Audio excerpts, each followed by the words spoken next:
Isn't that really far? Chopsticks. They eat cat. They have an emperor. It does smell differently, I bet. They only have one son in their family. Mulan. Lisa! 5,000 yen equal $5. That's not the government, is it? Teriyaki. Ni hao. The country of China is one of the largest exports. We owe them trillions of dollars. They're communists. Do they use communism? Mr. Gorbachev, tear down that wall! That's Yen. yen. Price. Yan. American handshake. Chinese handshake. A lot of businesses outsource to China because it's a lot cheaper. My elder sister told me when she went to China, she would see small children run down alleyways and chase rabid cats.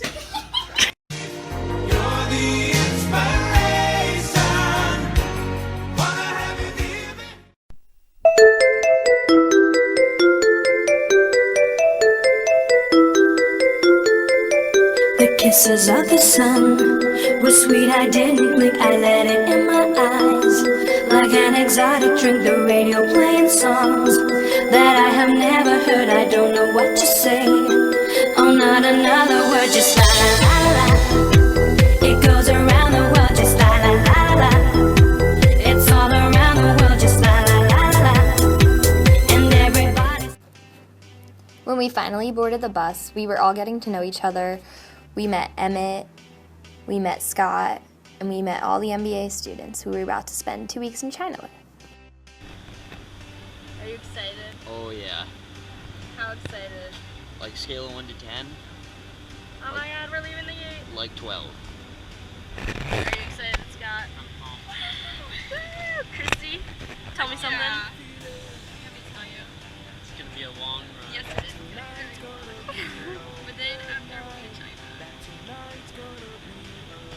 Say ni hao. Ni hao.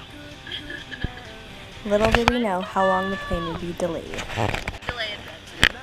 2.5 hours now? More than that. 3 hours? Where are you, China? After about 7 hours of waiting on the tarmac, we were finally on our way moving. We were all super excited.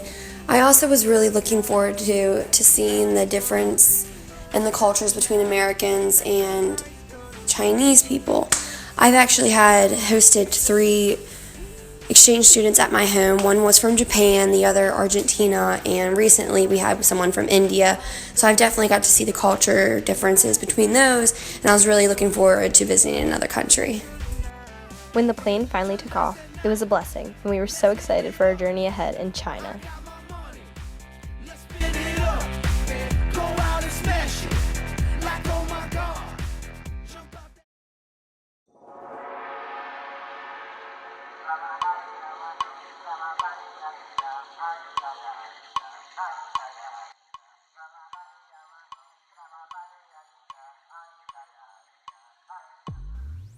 When we first landed in China, we got up in the morning because we were so jet lagged super early. So we decided to leave the hotel and just start walking. So we walked down the street and we saw so many communist guards everywhere, and the crosswalks were under the street. It was just crazy to see all the things that were so different in China.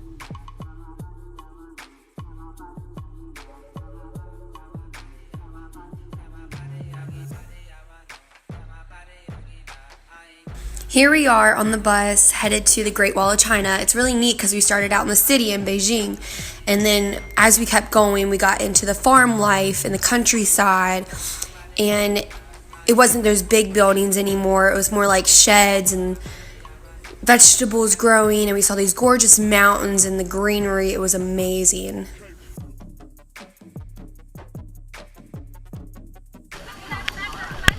We made it to the Great Wall and it's raining. How are your feelings right now? Wet, they're wet like every other part of me. Tommy, your thoughts on the rain at the Great Wall? Boucher. Our tour guide led us up to the Great Wall of China. Of course it pours the day we go there, but it was okay. Everyone was still super excited to see there.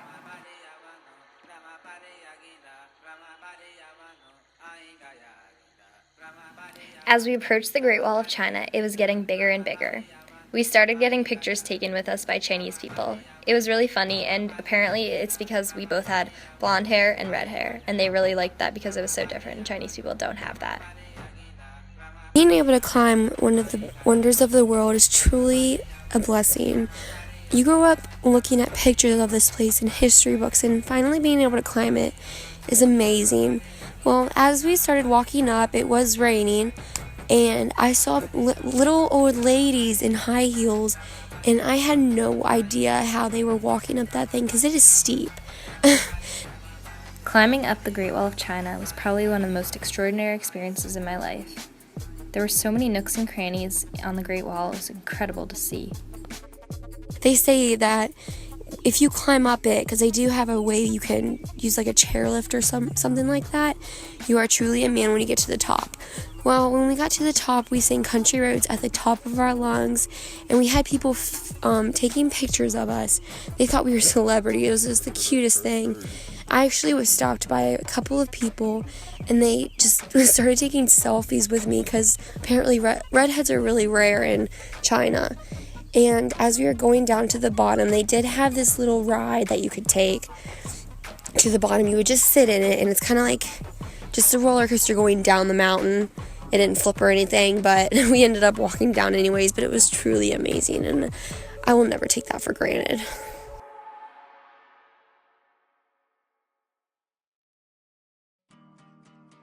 Seeing the cultural aspect of China was really interesting, like going to shows, and seeing the Kung Fu show was one of my favorites because they were so talented. All these men were so young and so talented. It was very entertaining.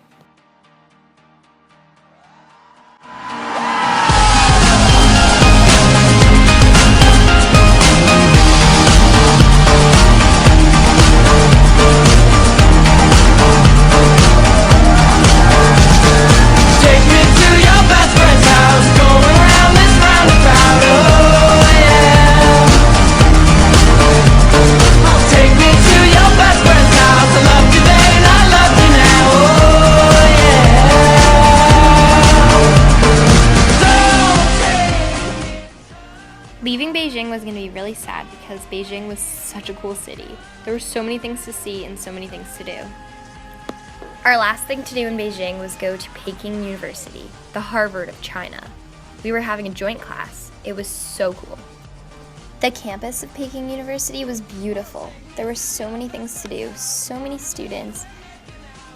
We met this girl named Katie. She was so nice, so pretty, and so smart. She told us what it was like to live in Beijing and how it was. Then during the class, we had 2 lectures, one by Dr. Dolly, who talked about how Starbucks is more expensive in China and coffee is more of an upper class status, and KFC and McDonald's are most popular in China. While the Chinese professor actually talked about how the Chinese are more friend-oriented. They will lie for their friends more than the US students would. So that was pretty neat to find out.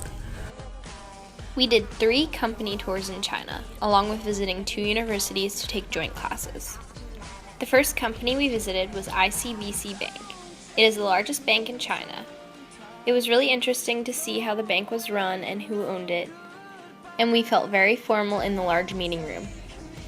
The next company we visited was Xi'an Janssen in Xi'an, China. It was the subdivision of Johnson & Johnson for China. This was my favorite company tour because we got to dress up in blue outfits because the place had to be so clean. We all looked like Smurfs and it was a really good time, and we had a really funny photo. The last company we visited was Shanghai GM. This was so interesting because we got to see all the cars being produced.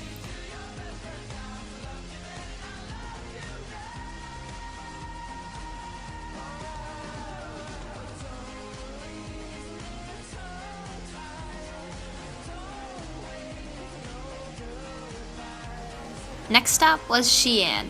We did so many cool things in the city of Xi'an. From seeing the terracotta warriors to riding bikes on the city wall to going to Muslim Street, Xi'an was a blast. Here's a brief background on the terracotta warriors in case you didn't know. The story of the terracotta warriors. 2,300 years ago, a boy named Zheng was crowned king of a place called Qin. He was only 13 years old. When King Zheng grew up, he conquered the 6 kingdoms surrounding Qin and united them to form what we know today as China. he renamed himself Qin Shi Huangdi, which means First Emperor of China. By conquering the 6 kingdoms, he made many enemies, and he feared them in the afterlife. He ordered his people to build him an army of thousands of terracotta warriors to protect him when he died. Fast forward. The year, 1974. The place, Xi'an, China. A group of farmers were digging a well when they struck something hard in the ground. They saw parts of a statue that looked like a human. The farmers were startled to see a face staring back at them. They had heard legends from long ago of beings living underground. They didn't know at that time they had uncovered the first emperor's terracotta army. Since the discovery of the first life-size terracotta warrior, archaeologists have unearthed nearly 2,000 of them, and they estimate there are about 8,000 total. They were buried in pits totaling 5 acres. That's nearly 4 football fields. And even more incredible, out of 8,000 warriors, no 2 were alike. Each had unique facial features and was painted in unique color schemes. They also found chariots, horses, and cavalry horses. Close by, even more sites with exotic birds and animal sculptures made of bronze, sculptures of musicians and acrobats, and even a stable. Archaeologists continue to piece together the terracotta warriors and their story. And new discoveries are being made every day, like the paint. Until recently, the more than 2,000-year-old paint on the warriors would peel off within minutes of being exposed to the air. Now scientists have ways to preserve the original vibrant colors on the figures, allowing them to learn more about what the warriors looked like when they were originally created for the first emperor.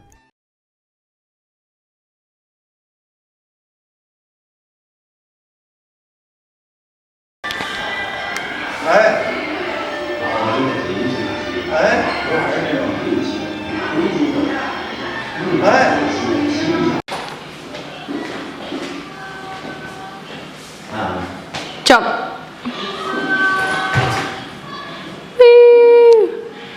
It does exactly work. What does that sign say? The yellow sign? Yeah. Yeah, it says, the parking is illegal here, and please drive away right away. Yeah.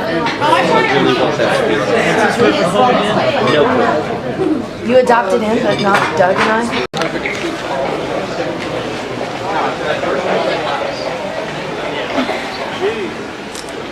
Let's go Mountaineers. It's a video. Yeah. I feel bad. That's pretty cool.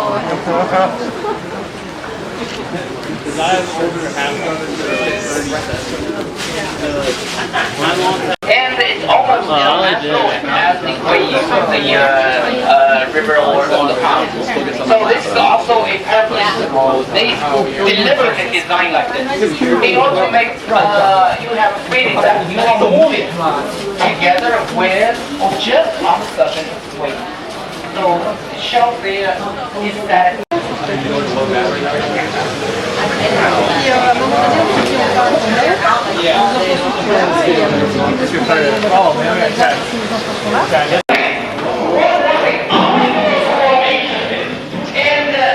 I'm not racist.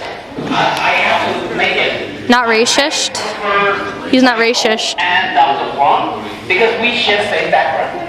And of course, I warmly welcome all of you if you are interested. Last point. Let's go. So you like Asians? Now I'm So many Asians